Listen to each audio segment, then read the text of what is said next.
और साथ में उसके बाद उपसारणिक, ठीक है ना, यानी उपसारणिक हमने निकाला होगा और उप आव्यूह भी निकाला था, साथ में सहखंड भी निकाला था, है ना, और कुछ क्वेश्चन पर डिस्कशन किया था हमने, हमें लगता है पहले क्वेश्चन पर।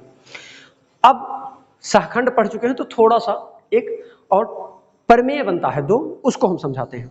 प्रमेय दो बनता है, उन दोनों प्रमेय को देखते हैं, उसके बाद तब हम आगे बढ़ते हैं। ठीक, जब हमने पीछे पढ़ा था उसको हम 1 मिनट समझाते पहले। जैसे जो सारणिक होती है, उपसारणिक जब हमको निकालनी होती है, उपसारणिक जानने से पहले हम उप आव्यूह जान लेते हैं। तो उप आव्यूह सब मैट्रिक्स कैसे निकालते हैं, जैसे कोई भी मैट्रिक्स दिया है, मान लो 2 × 2 का 2 3 1 0 मान लो। अब आपसे पूछा जाए उप आव्यूह निकालो इसका, किसके सापेक्ष, A11 के सापेक्ष। A11 क्या है, 2 है, तो 2 के सापेक्ष उप आव्यूह बचेगा, ये रो छूटेगा, ये कॉलम छूटेगा, सिर्फ एक पद बचेगा 0। अगर यही 3 × 3 का होता तो 2 × 2 का मैट्रिक्स बचता भाई, अगर ये 3 × 3 होता तो 2 × 2 बचता। अगर हम पूछें A31 का वैल्यू निकालो, A31 के सापेक्ष, तो A31 क्या है, 0 है, इसके सापेक्ष निकालोगे तो ये रो छूटेगा, ये कॉलम छूट जाएगा, तो सिर्फ बचेगा क्या, 2। ये उप आव्यूह इसे कहते हैं। अब ये नहीं जरूरी है कि मतलब एक ही पद में हो, अगर वो 3 × 3 होता तो रो कॉलम छूटने के बाद 2 × 2 का मैट्रिक्स बचता, ये उप आव्यूह था। तीसरा क्वेश्चन, ये पहला पार्ट हो गया। अब उप सारणिक की बात आ जाए, मतलब कोई सारणिक दिया हो 1 2 3 4 5 0 6 1 2, मान लो कोई दिया हो, तब तो 1 ना हो, नहीं तो दिक्कत होगा निकालने में। 7 मान लेते हैं, 8 मान लेते हैं, 9 मान लेते हैं, ठीक है, ऐसा कुछ मान लो। अब आपसे कहा जाए कि उपसारणिक निकालो किसके, A11 के सापेक्ष। A11 क्या है, 2 है। अब 2 का अगर उपसारणिक निकालेंगे आप तो क्या मिलेगा, सोचो, 2 कह रहे हैं, A11 तो 8 है ना, तो 8 के सापेक्ष निकालोगे तो ये रो छूट जाएगा, ये कॉलम बचा क्या, 5 0 7 9। समझ में आया। उसी तरीके से यहां भी हो सकता था, ये चीज हमने प्रीवियस लेक्चर में डिस्कशन किया था, ये हो गया। इसके बाद में हमने किसकी बात कर ली थी, हाँ थोड़ा सा और, ये जो उपसारणिक होता है, उपसारणिक इसकी इंग्लिश बनती है, क्या बनती है, माइनर। क्या बनती है, माइनर। तो जो ये माइनर बनती है, इसको हम रिप्रेजेंट किससे करते हैं, m से। यानी कि A11 के सापेक्ष जो 8 का जो निकला वो M11 निकला है, सुना है ना, मतलब ये M11 है। मान लो मैं कह देता M32 का वैल्यू निकालो, मतलब 32 कहाँ है, 1 2 3, तो 3 तो ये हो गया और 2 चाहिए तो 1 2, मतलब 7 के रिस्पेक्ट में निकालना है क्या, माइनर। तो 7 का माइनर क्या बनेगा, देखो इधर, ये पूरा छूट जाएगा, ये पूरा छूटेगा, बचा क्या 8 3 4 0, 8 3 4 0। समझ में आ गया होगा माइनर भी। अब अगर माइनर समझ में आया तो सहखंड देखो, क्या सहखंड, सहखंड को सहगुणनखंड भी बोलते हैं, सहगुणनखंड। अब सहगुणनखंड को हम रिप्रेजेंट किससे करते हैं, एक्चुअली इसकी इंग्लिश बनती है कोफैक्टर। कोफैक्टर इसलिए हम सी से रिप्रेजेंट करते हैं। अब सी क्या, आई जे। अब आई जे का मतलब 1 2 1 1 1 3 3 1 4 1, क्या, वो बात की बात है। लेकिन ये ध्यान रहे, ये तभी संभव है, चाहे उपसारणिक या उप आव्यूह या सहखंड, जब ये क्या होगा, एक वर्ग आव्यूह होगा। क्या होगा, वर्ग आव्यूह होना जरूरी है, स्क्वायर मैट्रिक्स या स्क्वायर डिटर्मिनेंट होना आवश्यक है, तभी निकलेगा। ठीक, अब इसका एक सूत्र बनता है, जैसे सहखंड की बात की जाए तो सहखंड जब निकलता है तो सी आई जे इक्वल टू होता है -1 to the power i plus j into minor, respective minor. ध्यान रहे, ये रिस्पेक्टिव माइनर की बात की जा रही है, मतलब आई जे। एग्जाम्पल के तौर पर मान लो कोई चीज लिखा हुआ है, मान लो इसी मैट्रिक्स की बात कर रहे हैं, इस डिटरमिनेंट की, और इसके लिए हम 2 1 की वैल्यू निकाल रहे हैं, तो इधर देखो C21 लिखा जाएगा। C21 क्या है, 4 है, मतलब 4 का मैं क्या निकाल रहा हूं, सहगुणनखंड निकाल रहा हूं। क्या निकाल रहा हूं, सहगुणनखंड। तो इसका मतलब इसके पहले इसका माइनर 4 का निकालना चाहिए, क्योंकि माइनर का यहां यूज है ना। अच्छा चलो, नहीं समझ में आता है तो लिख लेते हैं, -1 के पावर आई प्लस जे, आई की वैल्यू 2 है, जे की वैल्यू 1, तो 2 + 1 होगा। और M11 क्या बचेगा इसके लिए, सॉरी M21 क्या बचेगा, यहां लिख देते हैं एक बार m21, तो ये बन जाएगा -1 की पावर 3 है, इसका मतलब -1 ही आएगा। अरे 3 हो गया ना, ऑड है तो माइनस में आएगा। अब पहले 2 1 देखो, तो ये छूटेगा और ये छूटेगा, बचा क्या 2 3 7 9, क्या बचा 2 3 7 9। अब इसको हल कर दो, यही आंसर होगा, सहखंड यही होगा -1, और इसको हल करोगे 9 2 जा 18, 7 3 जा 21, तो ये हो जाएगा -1, 18 में से 21 माइनस करेंगे यानी -3, तो इसको मल्टीप्लाई करेंगे तो क्या आएगा 3 आएगा। समझ में आ रहा होगा, क्लियर, एकदम स्पष्ट। इतनी बातें हमने कल की थी। अब इसी पर बेस्ड एक थ्योरम है, उस थ्योरम को पहले हम देखते हैं। इसलिए हमने रिवीजन कर दिया क्योंकि ये अभी बार बार उपसांडिक उप आव्यूह और सहखंड इसकी बार बार अभी यूज होने वाली है, ठीक है। तो पहले थ्योरम देखिए क्या कह रहा है। दो इंपॉर्टेंट थ्योरम है, इसका पहला थ्योरम बनेगा, वो देखो कह रहा है, ध्यान से पढ़ो, यदि एक वर्ग आव्यूह है, मतलब आव्यूह कैसा होना चाहिए, वर्ग होना चाहिए। फिर क्या कह रहा है, तो ए की किसी पंक्ति, मतलब ए के एक वर्ग आव्यूह है, ए एक वर्ग आव्यूह है, तो उसकी किसी पंक्ति या किसी स्तंभ के सापेक्ष, क्या कह रहा है, किसी पंक्ति या किसी स्तंभ के अवयव, मतलब उस सापेक्ष या उसके अवयव की अवयव तथा उनके संगत सहगुणनखंडों, यानी सहगुणनखंड का यहाँ यूज है, यानी सहखंड का यूज है ना, तो सहगुणनखंड, संगत सहगुणनखंडों के गुणनफल का योग हमेशा उस सारणिक का मान होता है। जैसे एग्जांपल ले लो, एग्जांपल के तौर पर मैं छोटा लेके समझा रहा हूं, चल 1 2 3 0 4 5 6 7 11 मान लो ये दे रखा है। इसके लिए प्रूफ करना है, क्या क्या कहा इसने, कि किसी भी पंक्ति, चलो इस पंक्ति या इस पंक्ति या किसी भी स्तंभ, किसी भी पहले दूसरे तीसरे, किसी भी पंक्ति या किसी भी स्तंभ के अवयव, फिर से सुनो, अवयव और उसी के सापेक्ष उसके सहखंड का जो गुणनफल होगा वो इसके मैग्नीट्यूड के बराबर होगा। इसका मैग्नीट्यूड पहले निकालो, तो ये ए आव्यूह है, तो मैग्नीट्यूड ऑफ ए क्या होगा ये निकालो पहले। एक के सापेक्ष खोलोगे तो देखो इधर 11 चौक 44 -7 बचे 35, फिर देखो -2 जब लोगे तो छूटेगा 0 -30, प्लस 3 लोगे जब तो छूटेगा 0 -24। समझ में आ रहा है कि नहीं आ रहा है, समझ में आया, तो ये हो जाएगा 44 में से 35 जाएगा तो 9, 9 करने 9 माइनस 30 दूना 60 प्लस 60 हो जाएगा, माइनस माइनस प्लस हो जाएगा, ये प्लस माइनस माइनस 24 × 72, बोलो ये हो जाएगा 69 - 72, 69 3 72 ना, -3, यानी डिटर्मिनेंट की वैल्यू क्या आया है -। एक चीज, दूसरी चीज आपने कहा था इसका हमेशा क्या लेते हैं, मैग्नीट्यूड लेते हैं, यानी कि हमेशा क्या होगा पॉजिटिव। ठीक है, इतनी बातें क्लियर। अब इस थ्योरम को देखो, इसने कहा कि जो भी आपने क्या लिया है, आव्यूह लिया है या सारणिक लिया है, जो सारणिक आपने लिया है उसके किसी भी पंक्ति, इस पंक्ति इस पंक्ति इस पंक्ति, किसी भी पंक्ति या किसी भी स्तंभ के सापेक्ष के अवयव, इसके अवयव इसके अवयव इसके इसके इसके इसके, किसी भी पंक्ति या स्तंभ के अवयव के अवयव और उसी के सहगुणनखंड के गुणनफल का योगफल हमेशा 3 आएगा, मतलब इस सारणिक का मैग्नीट्यूड के बराबर होगा। समझ में आया कि नहीं समझ में आया। अब शुरू करूं कहो तो, अब जैसा बोलो तुम पहले R1 के पूछो, R1 R2 R3 या C1 C2 C3 जिसके सापेक्ष बोलो उसी के सापेक्ष हम निकालना पड़ेगा सहखंड ना। चलो बोलो कैसे, क्या निकालें, किसके सापेक्ष निकालें, उसी के सापेक्ष निकाल दें,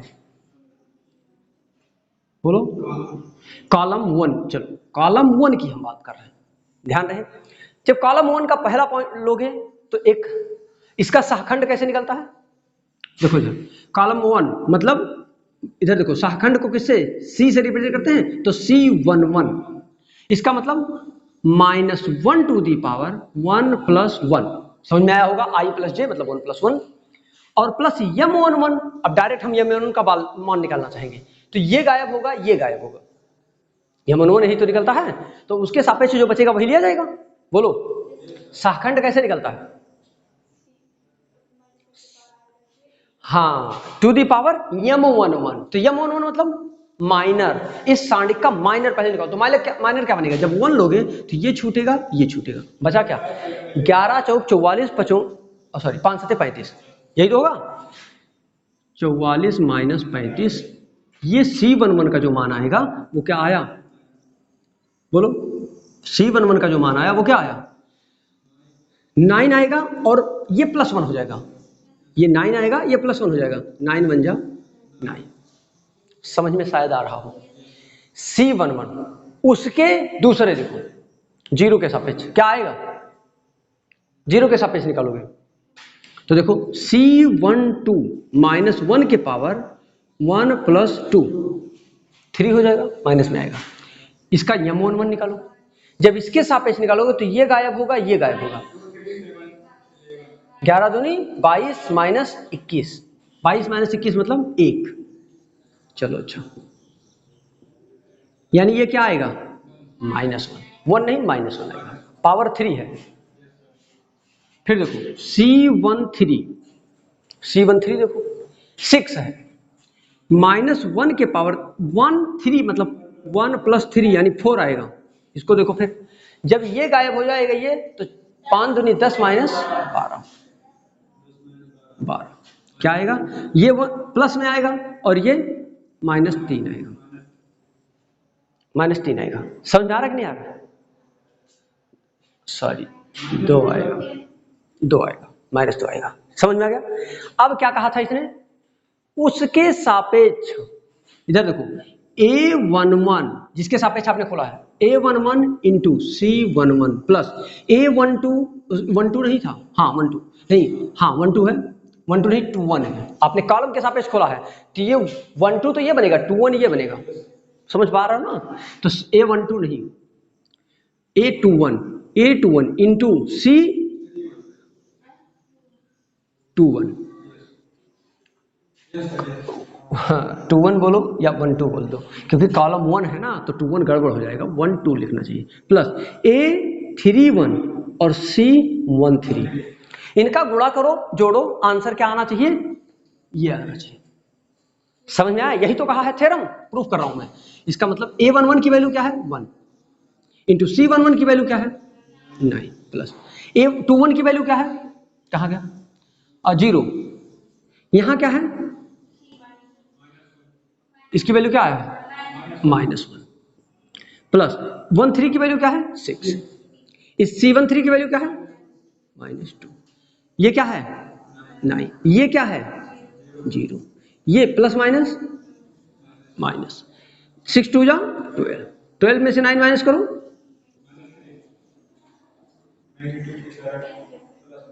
मतलब क्या कहा, थ्योरम समझ में आया कि नहीं समझ में आया, थ्योरम समझ में आया। फिर से सुनो एक बार, इन्होंने कहा जो एक वर्ग आव्यूह होगा उसका किसी भी स्तंभ के सापेक्ष, किसी भी स्तंभ के सापेक्ष या किसी भी रो के सापेक्ष, किसी भी रो या किसी भी कॉलम के सापेक्ष एक्सपेंशन करोगे तो उसका रिस्पेक्टिव माइनर और उस तत्व का गुणनफल, मतलब 1 1 की बात कर रहा हूं या इसकी बात करो या इसकी बात करो, चलो इसकी बात करो, तो ये 3 और इसका माइनर का गुणनफल प्लस 5 गुणे इसके माइनर का गुणनफल प्लस 11 गुणे इसके माइनर का गुणनफल बराबर होगा किसके, इस -3 के या 3 के।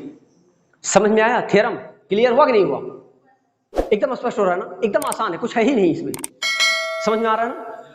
इरेज कर दूं या लगाना है, अगर दिक्कत है तो लगा सकते हो, नहीं तो इरेज कर दो, बोलो इरेज कर दें, क्योंकि ऐसा क्वेश्चन आएगा भी, अभी क्वेश्चन में लगाना पड़ेगा, इसको प्रूफ करने के लिए आ सकता है। ठीक, तो ये हो गया, आपको समझ में आया मुझे लगता है। भाई देखिए कभी कभी कोई प्रॉब्लम होती है तो आप YouTube पर देख सकते हैं, क्योंकि हर बिलेटेड चलता है, लेकिन ये एक दिन लेट चलता है, अपलोडिंग लगभग एक दिन लेट हो रहा है, ठीक है ना। अब देखो दूसरा पॉइंट इसका, एक और थ्योरम है, बोला गया था थ्योरम एक नहीं है, दो है। चलो देखो दूसरा थ्योरम क्या कह रहा है, यदि A एक वर्ग आव्यूह हो, क्या कह रहा है, थ्योरम 2, कह रहा है यदि ए एक वर्ग अवयव है, मतलब ए जो है एक वर्ग अवयव, वर्ग ध्यान रखो, बार बार बोला जा रहा है वर्ग अवयव, वर्ग अवयव मतलब सिर्फ वर्ग अवयव, 2 गुणे 2, 3 गुणे 3, 4 गुणे 4, 5 गुणे 5 और कोई नहीं। समझ में आ गया होगा? यानी कि यदि ए एक वर्ग अवयव है तो ए की किसी पंक्ति अथवा किसी स्तंभ के अवयव, फिर से वही बात कहा ना कि किसी पंक्ति मतलब कोई पंक्ति हो, कोई पंक्ति हो या कोई कॉलम हो, स्तंभ हो, उसके अवयव, अवयव मतलब रिस्पेक्टिव अवयव, और दूसरी पंक्ति तथा अथवा दूसरे असंगत स्तंभ, स्तंभ के संगत अवयवों के सह गुणनखंडों के गुणनफल का योग शून्य होता है। समझो, एक पहले हम लिख देते हैं अवयव कोई एक सारणी लिख दे, 1 2 3 4 5 6 7 8 9, चलो इसको 0 कर देते हैं, एक थोड़ा आसान हो जाएगा। इसके किसी भी पंक्ति, वर्ग अवयव है कि नहीं, है ना, इसके किसी भी पंक्ति या किसी भी स्तंभ के सापेक्ष क्या निकाल डालो,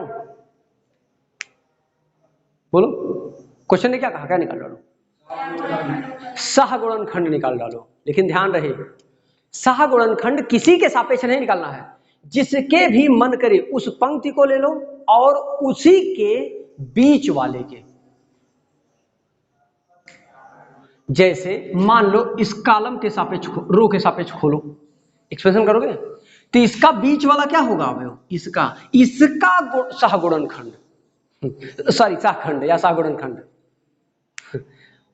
अगर तुमने पंक्ति के सापेक्ष लिया है तो पंक्ति 1 2 3 गुणे 1 into 4 का सहखंड प्लस 2 into 5 का सहखंड प्लस 3 into 6 का सहखंड बराबर 0। इसको करोगे तो आएगा रिजल्ट क्या, 0। फिर से सुनो, फिर से सुनो, फिर से बोलो। अब ये कोई जरूरी है कि तुम पंक्ति के ही सापेक्ष खोलोगे, हो सकता है तुम्हारा मन कर दे स्तंभ के सापेक्ष खोल, सॉरी पंक्ति के सापेक्ष मन, स्तंभ के सापेक्ष मन कर दे, सॉरी कॉलम के सापेक्ष कर दे, तब क्या करो, मैं कह रहा हूं छोड़ो इसको, अब भाई पंक्ति नहीं है ना तो कोई मतलब नहीं है। आओ अब हम स्तंभ के सापेक्ष खोलेंगे, इसके सापेक्ष, चलो जब इसके सापेक्ष खोलोगे तो इसके एक एक अवयव, इस अवयव और इसके मध्य मिडिल का सहखंड, 1 गुणे इसका सहखंड, 4 गुणे इसका सहखंड प्लस 7 गुणे इसका सहखंड बराबर 0। तो बीच वाले के ही तो बता रहा हूं। अच्छा बीच वाले का तो वो तत्व प्लस उसी का सहखंड, वो तत्व प्लस उसी का सहखंड, मान लो इसकी बात करना, छोड़ो इसको, ये भी नहीं है, यही है ना, ये तत्व 2 गुणे 2 का सहखंड प्लस 3 5 5 गुणे 5 का सहखंड प्लस 8 8 का सहखंड बराबर 0। 4 हो तो बीच में 2 बनेगा, ये प्लस इसका सहखंड, ये प्लस इसका सहखंड, ये प्लस इसका सहखंड प्लस ये प्लस इसका सहखंड, ये प्लस इसका सहखंड, ये प्लस इसका सहखंड बराबर 0। समझ में नहीं आया ना, आसान है। फिर से स्टेटमेंट सुनो, कोई जल्दबाजी नहीं है, कहीं नहीं जाना है। पहला थ्योरम समझ में आया था कि नहीं आया? पहला थ्योरम कहता था, पहला से ही रिलेटेड है ये, तो थोड़ा सा समझ ले पहले, चलो पहला फिर से। इन्होंने कहा जिस भी स्तंभ, जिस भी कॉलम के सापेक्ष आप क्या निकालना चाह रहे हो, जो भी तत्व लो, मतलब मान लो रो के सापेक्ष, ये नहीं जरूरी है कि पहली पंक्ति के सापेक्ष खोलो, दूसरी पंक्ति के सापेक्ष खोलो, तीसरी पंक्ति के सापेक्ष, पहले स्तंभ के, दूसरे स्तंभ के, तीसरे, जिसका मन करे उसके। लेकिन ध्यान रहे जिसके, मान लो दूसरे के सापेक्ष खोल लो तो 2 गुणे 2 का सहखंड प्लस 5 गुणे 5 का सहखंड प्लस 8 गुणे 8 का सहखंड बराबर होगा किसके, इस सारणी का जो मान आएगा उसके। मैं पहले थ्योरम की बात कर रहा हूं, नहीं समझ में आया? 4 गुणे 4 आपकी बुक में नहीं आएगा, अभी बता दूं, नहीं आएगा। ये ग्रेजुएशन का मामला आता है, ये किसका है, बीएससी फर्स्ट ईयर में आएगा, यहां नहीं आएगा, ठीक है ना। तो इसलिए निश्चिंत रहो, पहली बात तो 4 वाला दिमाग से पहले बता रहा हूं, एक कंडीशन। दूसरा देखो, दूसरा थ्योरम कहता है किसी वर्ग आव्यूह के, फिर से स्टेटमेंट सुनो, किसी वर्ग आव्यूह है तो ए के किसी पंक्ति या किसी स्तंभ के अवयव, मतलब इस पंक्ति के या इस स्तंभ के अवयव, किसी पंक्ति किसी स्तंभ के अवयव तथा तथा किसी दूसरे या दूसरे पंक्ति या दूसरे स्तंभ, किसी दूसरे पंक्ति या किसी दूसरे स्तंभ के अवयव का गुणनफल प्लस योग बराबर 0। अब सुनो फिर, और हमने क्या देखा, इसके मान लो हम इसके सापेक्ष बात कर रहे हैं, तो 4 गुणे 1 गुणे 1 का सहखंड, नहीं सॉरी किसी दूसरे के गड़बड़, 1 गुणे इसका सहखंड, ये गुणे इसका सहखंड प्लस ये गुणे इसका सहखंड प्लस ये गुणे इसका सहखंड बराबर 0, या फिर 3 गुणे इस 2 का सहखंड, या 3 गुणे, फिर से सुनो, 1 का सहखंड, नहीं समझे, 3 गुणे 1 का, लेकिन ध्यान रहे कि अगर पंक्ति की बात करो तो पंक्ति के ही सहखंड निकले, अगर स्तंभ की बात करो तो स्तंभ का ही सहखंड निकले। ये ना हो कि बात कर रहे हो पंक्ति की और निकाल रहे हो स्तंभ का सहखंड। मतलब इसकी बात करो तो इसका सहखंड ले लो या इसका सहखंड ले लो, लेकिन ऐसा ना करो कि इसका सहखंड ले लो, वो गड़बड़ हो जाए। समझ में आ रहा होगा शायद में को। तो ये क्या होगा, बराबर 0 होगा। किसी एग्जाम्पल को लेकर प्रूफ कर दे, एग्जाम्पल लेके प्रूफ कर दिया जाए। अगर इतना समझ में आया होगा तो आंसर भी तुरंत आएगा। जैसे मान लो कोई ले ले एग्जाम्पल 3 1 2 0 1 0 4 2 1, छोटा ले लिया हमने, 0 ज्यादा लेने का मतलब कैलकुलेशन आसान होगा, ठीक है ना।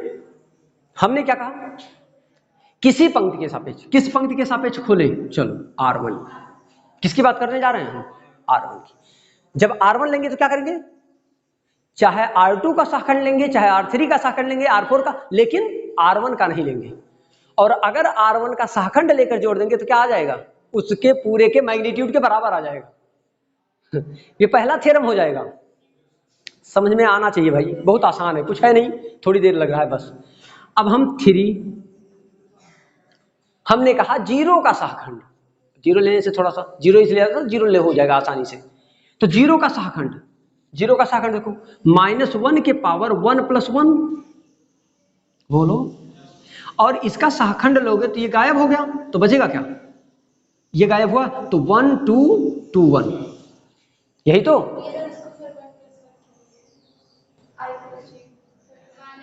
सहखंड कैसे होता है, सहखंड क्या होता है, अच्छा ये बताओ, सहखंड का सूत्र बताओ पहले।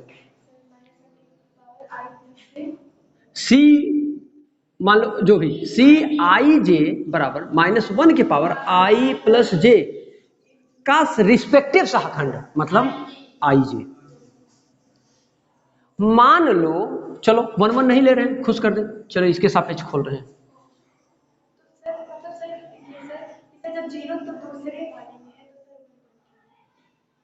अच्छा 0 दूसरे वाले में है, देखो जैसे ये जो चीज होती है, ये समझने की कोशिश करो खाली, कि मैं अगर 4 के सापेक्ष खोलूं तो चेक करो कौन सा रो है, पहला दूसरा तीसरा रो है 4, और कॉलम कौन सा है, मान। तो ये जो लिया जाएगा ये C31 लिखा जाएगा। तब जो जब 31 लिखोगे तो इधर देखो -1 के पावर I मतलब 3 और J मतलब 1। कहाँ 2 लिखा है, अच्छा कुछ गलत लिखा है, कहाँ, अच्छा यहाँ हम तो ये बोल दिया करो वहां 2 होना, 2 रो तीसरा कॉलम, या कैसा कॉलम है गधे। अब ये नहीं बोल रहे, वो पूछ रहे, हमें लगा वो समझ में नहीं आया। अरे जो फार्मूला है वो फार्मूला कहीं नहीं जाएगा, वो राइटिंग मिस्टेक थी। चलो रखो बैठो, फिर देखो अभी खत्म हुआ ना, मतलब ये समझ में आया है इसका मतलब। अब देखो इसको, ये क्या हो गया 2 + 1, अरे 0 का निकाल रहे हैं तो 0 का सहखंड क्या बनेगा 1 2 2 1। एग्जांपल देखो 1 - 1 2 2 4, 1 - 4 मतलब डायरेक्ट लिख दूं तो अगर -3 लिख सकता हूं, नहीं ठीक है, प्लस कौन सा रो लिया है आपने R1, यानी अगला नंबर क्या है, किसका है, अगला नंबर किसका है 1 का। सापेक्ष किसकी खोल लो 0 के ना, इसके, तो 1 होगा, है ना। तो -1 सॉरी 1 × -1 की पावर 2 2 आई भी 2 जे भी 2, फिर क्या हो जाएगा 2 2 ले लो, तो ये लोगे तो 3 2 4 1, तो देखो इधर 3 माइनस 8 माइनस 5, समझ में आ रहा है कि नहीं आ रहा है, प्लस 0, अब 0 के सापेक्ष खोलोगे तो 2 है पहले तत्व, तत्व का क्या नाम है 2 है ना, तो तत्व और इसका सहखंड, किसी अन्य का सहखंड मतलब इसका सहखंड, तो इसका सहखंड ये गायब हुआ 0 1 मतलब 0 माइनस 4 लिखूं, अच्छा क्या -1 के पावर 3 दूसरा रो, हाँ 2 + 3 सही, हाँ अब क्या होगा, तो ये खत्म हो गया, तो 0 माइनस 4 लिख दें,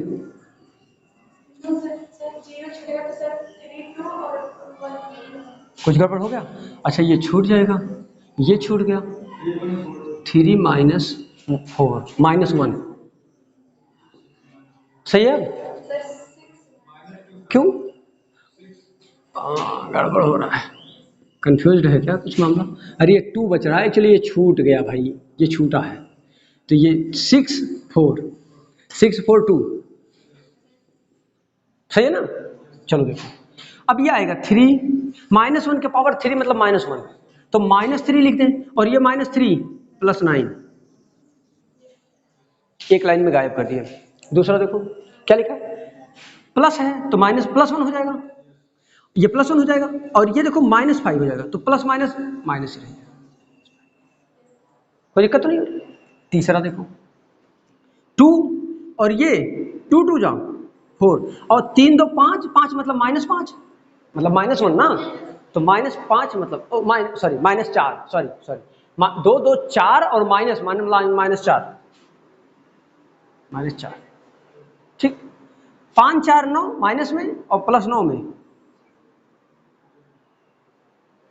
समझ में आया कि नहीं, मतलब जो पहला थ्योरम क्या कहता है, पहला तो समझ में आएगा, दूसरा समझ में ऑटोमेटिक आ जाएगा ना, इन्होंने कहा था पहला से कोई किसी भी पंक्ति या किसी भी स्तंभ के सापेक्ष उस तत्व और उसी तत्व का सहखंड का गुणनफल का योग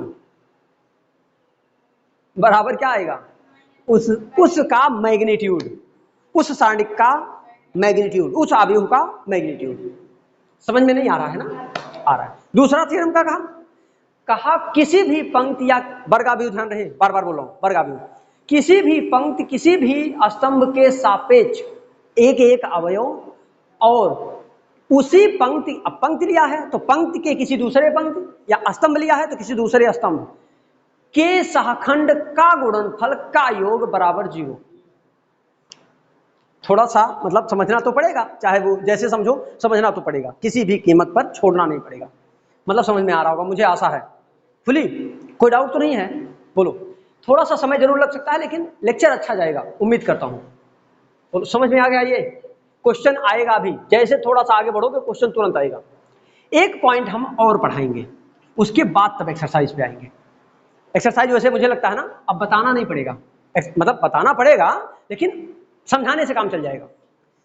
एक 7वां पॉइंट देखो, वर्ग आव्यूह का सहखंड, क्या वर्ग आव्यूह का सहखंड निकालना है, अच्छा मैट्रिक्स का उसका सारणिक का सहखंड नहीं निकाले हो, अभी तो पीछे निकाल के आए हो, सहखंड कैसे होता है, सहखंड का फार्मूला क्या है, Cij equal to -1 to the power I plus j to the respective या m1 या माइनर,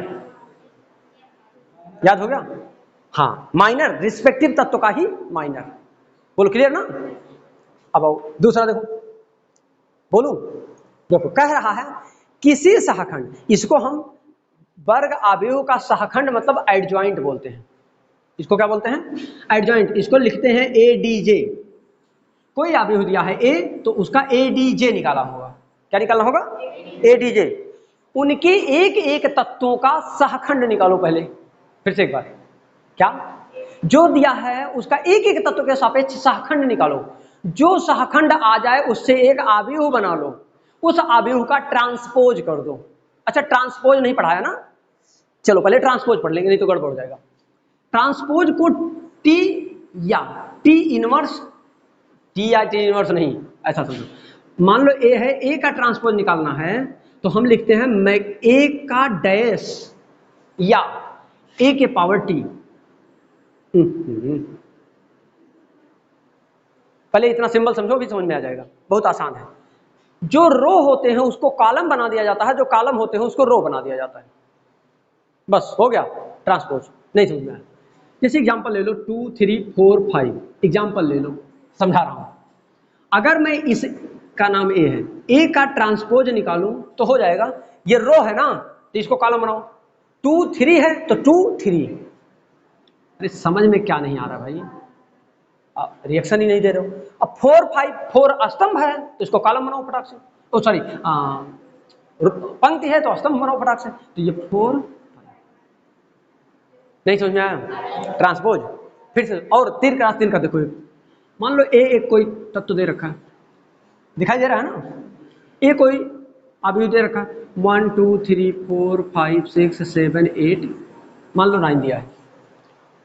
इसका क्या निकालना है? ट्रांसपोज। मतलब ट्रांसपोज मतलब व्युत्क्रम, व्युत्क्रम आव्यूह लिखना है हिंदी में, इसका व्युत्क्रम लिखना है, ए डैश लिखना है। क्या लिखना है? ए डैश, या फिर क्या लिखना है? ए के पावर टी। दोनों सिंबल कहीं कहीं कुछ भी मिल सकता है, तो इसका ट्रांसपोज लिखो। तो जो रो है उसको कॉलम बनाओ फटाक से, R1 को क्या बना दो? C1, R2 को क्या बना दो? C2, और R3 को क्या बना दो? C3। हो गया खत्म। यानी 1 2 3 ऐसे है, ऐसे कर दो 1 2 3, 4 5 6 ऐसे है 4 5 6, और ये 7 8 नहीं बना? समझ में नहीं आया? अब यहाँ एक्चुअली ट्रांसपोज का जरूरत है, इसलिए हमने इसको बताया। हमने क्या कहा? जो आव्यूह दिया है, मान लो ये दिया है, 2 क्रॉस 2 में थोड़ा सा मजा नहीं आता, छोटा पड़ जाता है ना बहुत, फिर भी समझाएंगे। जो आव्यूह दिया है इसका एक एक अवयव के सापेक्ष क्या निकालो? सहखंड निकालो। जो सहखंड आ जाए उससे आव्यूह बना लो, उस आव्यूह का ट्रांसपोज कर दो। तो ट्रांसपोज तो समझ में आया ना? अभी समझ में आ जाएगा।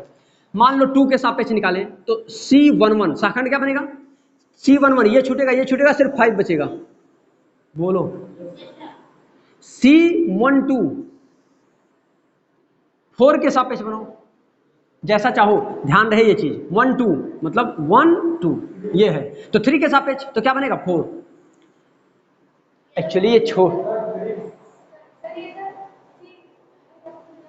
सी का मतलब कॉलम तो नहीं पढ़ रहे हो, को फैक्टर लिखा है वो।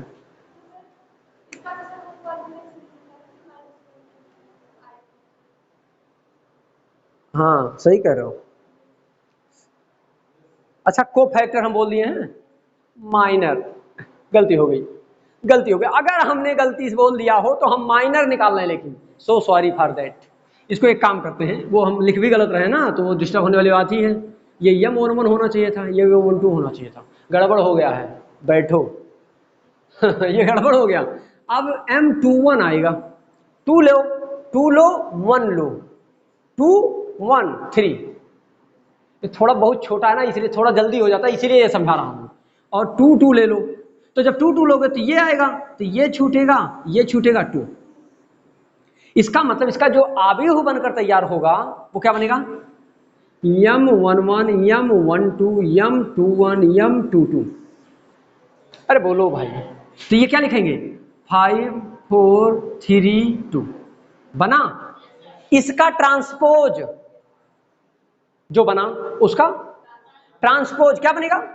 फिर से आएगा 5 4 3 2 5 4 3 2। नहीं समझ में आया? 5 4 3 2 गड़बड़ हो गया था वो। ये जो आया यही, इसी को क्या बोलते हैं? ADJ of A, adjoint of A. समझ में नहीं आया ना? बहुत टफ है। एक बार फिर से स्टेटमेंट सुनते हैं और बड़ा क्वेश्चन, अभी क्वेश्चन लगाएंगे तो ज्यादा समझ में आएगा, फिर भी हम समझाएंगे एक बार और, छोड़ेंगे नहीं ऐसे, ठीक है ना? वैसे समय हो गया है इसको, लेकिन समझाएंगे जरूर। स्टेटमेंट फिर से सुनो तो, किसी वर्ग, आप हमने अच्छा स्टेटमेंट नहीं पढ़ा था ना, वैसे समझा दिया था। क्यों? चलो कोई बात। तो इन्होंने क्या कहा, किसी वर्ग आव्यूह, क्या किसी वर्ग आव्यूह ए के अवयव के संगत गुणनखंडों से निर्मित, संगत सह गुणनखंडों, कुछ गड़बड़ हो, पहले जो हम लगा रहे थे वो सही था, बाद में हम माइनर निकाल दिए ना, इसका सह गुणनखंड ही निकलना था, गड़बड़ हो गया, सॉरी ये गड़बड़ हो गया, सह गुणनखंड ही निकलना चाहिए था, मतलब -1 to the power i plus j c i j equal to -1 to the power i plus j m i j, ये तो निकालना ही था, साथ में इसका सह गुणनखंड भी निकालना था, वो गड़बड़ हो गया थोड़ा सा, समझा? अरे क्योंकि m1 m2 की जरूरत पड़ती है ना उसमें, ठीक है ना, तो गड़बड़ नहीं बहुत है अभी सिर्फ इतना ही गड़बड़ हुआ, इतना, बाकी वह निकला हुआ है ऐसे, फिर भी हम दूसरा लिखे समझा देते। तो क्या कह रहे हैं, यानी पढ़े होते तो गड़बड़ नहीं होता, किसी वर्ग आव्यूह ए के अवयव के संगत सह गुणनखंडों से निर्मित आव्यूह का परिवर्त आव्यूह, मतलब ट्रांसपोज, जो हमने बोला ना, परिवर्त आव्यूह ए का सहखंडज कहलाता है, एडजॉइंट कहलाता है। जैसे एग्जाम्पल के तौर पर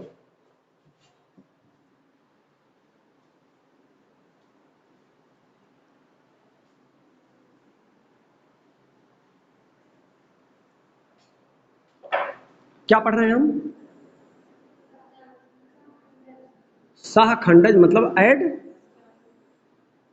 ज्वाइंट पढ़ रहे हैं, ठीक। शुरू करें।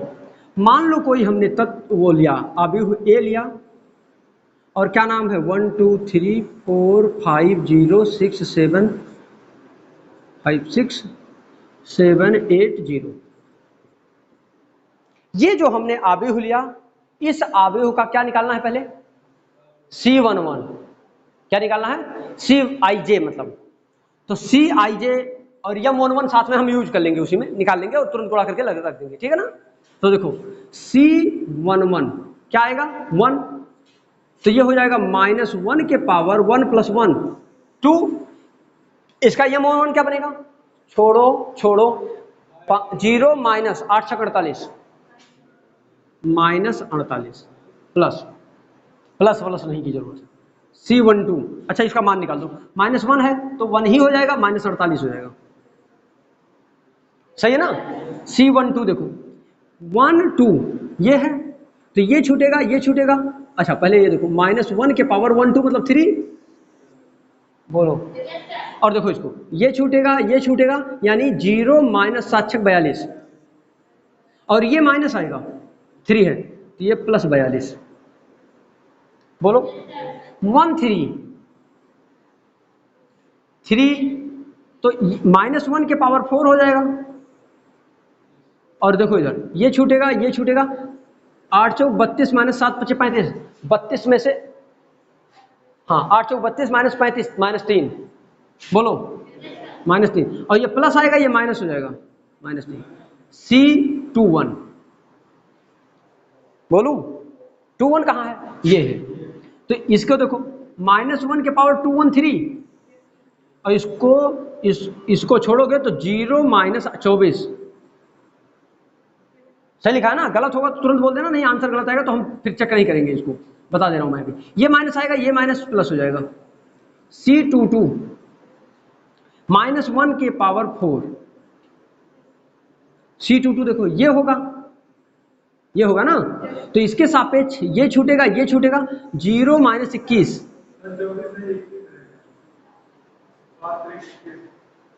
ये, अरे जब 1 लेंगे तो 7 आएगा ही नहीं, जब 1 लेंगे तो 7 आएगा ही नहीं, 8 ही आएगा ना।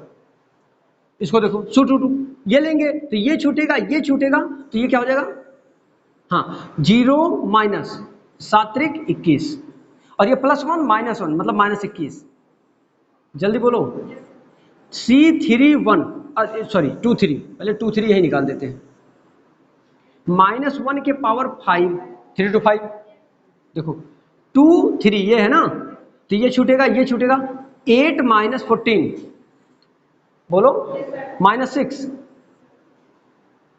ये माइनस में आएगा, ये भी माइनस में है, +6 हो जाएगा, समझ आ रहा है कि नहीं आ रहा है। C31 मतलब ये छूटेगा, तो -1 के पावर 4 हो जाएगा, और -1 के पावर 4 हो गया, और ये 12 - 15 - 3 गलत होगा तो हम नहीं जानते हैं, ये प्लस हो जाएगा, -3 ही आएगा। C32 32 ये है, ये छूटेगा, ये छूटेगा, तो ये हो जाएगा -1 के पावर 325 मतलब -1 ही आएगा। चलो अच्छा लिख दें, और ये हो जाएगा 3 2, तो ये छूटेगा, ये छूटेगा, 6 - 12 -6, ये माइनस +6 3 3, ये छूटेगा, ये छूटेगा, तो -1 के पावर 3 3 6 होगा, तो -1 के पावर 6 मतलब वो नहीं आएगा। इसको देखो, ये छूटेगा, ये 5 - 8 -3, ये प्लस ये -3। इससे आव्यूह पहले बनाओ, क्या आव्यूह, यानी C बनेगा। अरे आव्यूह जो बनेगा वो किसका बना है, कोफैक्टर का ना, तो C बना, तो C बना, तो C का आव्यूह क्या बनेगा, ये देखो, -48 42 -48 42 -3 24 21 24 21 6, और ये आएगा -3 6 -3 6 -3। इसका ट्रांसपोज CT, इसका ट्रांसपोज CT 48 42 3 24 21 6 -3 6 -3। समझ में आया कि नहीं समझ में? क्लियर? बेल लगना चाहिए। 1 मिनट रुक जाओ, एक्सरसाइज देखो, उसके बाद बेल लगाओ, या फिर बेल लगा दो तब आओ, एक्सरसाइज देखते हैं।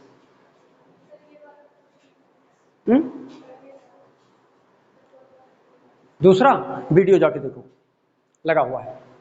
कल हमने बताया, हमने सोचा नहीं बताएंगे, लेकिन फिर तुमने पूछा था या किसी ने पूछा तो हमने फिर बताया उसको।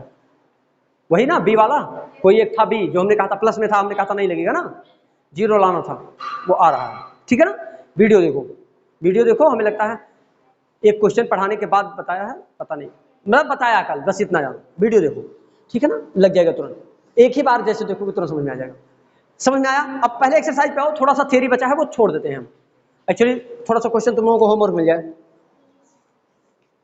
थोड़ा सा क्वेश्चन होमवर्क मिल जाए, ठीक है ना। चलो देखो, पहला क्वेश्चन हमने कहा था, इसका देखो, उपसारणिक और सहखंड निकालना, नहीं निकलेगा। उपसारणिक अभी मैंने पढ़ाया, कल भी पढ़ाया था, आज भी पढ़ाया। सहखंड निकालना है, नहीं निकलेगा, पहले क्वेश्चन। दूसरा देखो, तीसरी पंक्ति के अवयवों के सहखंडों का प्रयोग करके डेल्टा का मान निकालिए। डेल्टा याद है, डेल्टा याद है ना, वेरी गुड, कल पढ़ाया गया था ना, लेक्चर देखो जाके पूरा। डेल्टा देखना है तो पूरा जाके देखो, इधर देखो। तो तीसरी पंक्ति के सापेक्ष, अच्छा तीसरी पंक्ति क्या है, 211 वाला है ना, देखो, तो उसके सापेक्ष क्या करो, डेल्टा का मान निकाल डालो। निकाल डालोगे ना, क्वेश्चन जैसे पढ़ोगे तुरंत समझ में आएगा। तीसरा क्वेश्चन देखो, दिखाइए कि आव्यूह एक अव्युत्क्रमणीय है। अव्युत्क्रमणीय का मतलब क्या होता है, इधर देखो, इसका व्युत्क्रम लिखो और तब भी वही रह जाए। नहीं समझे? कह रहा है दिखाइए कि आव्यूह इतना अव्युत्क्रमणीय है, मतलब व्युत्क्रम कर भी रहे हैं, हो भी रहा है, लेकिन जो रिजल्ट आ रहा है वही आ रहा है। अच्छा एक चीज देखो, एक बार देख के बताओ, इसका व्युत्क्रम लिखो, 1 2 2 1, व्युत्क्रम लिखो इसका।